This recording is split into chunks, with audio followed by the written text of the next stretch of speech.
ನಾನು ಮಾಡ್ತಾ ಇರೋ ಪದ್ಧತಿಗಳಲ್ಲಿ ಕಂಡಿರುವಂತ ಲಾಭ ನಷ್ಟಗಳು ನಮ್ಮ ತೋಟಕ್ಕೆ ಬಂದಿರೋರಿಗೆಲ್ಲರಿಗೂ ಹೃದಯದಿಂದ ಎಲ್ಲರಿಗೂ ಹೇಳ್ಕೊಡ್ತಾ ಇದ್ದೀನಿ. ನನ್ನಿಂದ ಒಂದು 10 ಜನ ರೈತರು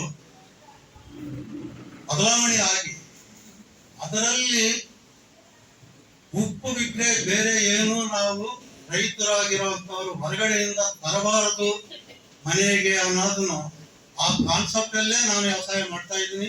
ನಮ್ಮ ಬಂದಿರೋ ರೈತರಿಗೂ ಅದೇ ಕಾನ್ಸೆಪ್ಟ್ ಬಗ್ಗೆ ನಾನು ಹೇಳಿ ಚೇಂಜ್ ಮಾಡಕ್ಕೆ ನನ್ನ ಪ್ರಯತ್ನ ನಾನು ಮಾಡ್ತಾ ಇದ್ದೀನಿ.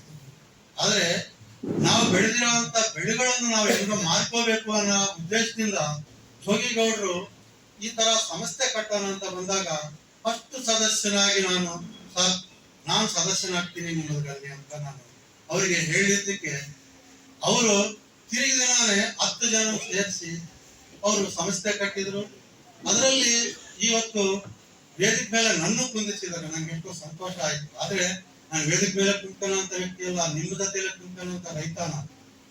ಆದ್ರೆ ನನ್ನ ರೈತ ಬಾಂಧವಗಳೆಲ್ಲ ನಾನು ಹೇಳೋದು ಏನಂದ್ರೆ ವಿಷಮುಕ್ತ ಆಹಾರ ತಿಂದು ಮಿಕ್ಕಿದ್ದು ಸೇಲ್ ಮಾಡ್ಕೊಳ್ಳೋಣ.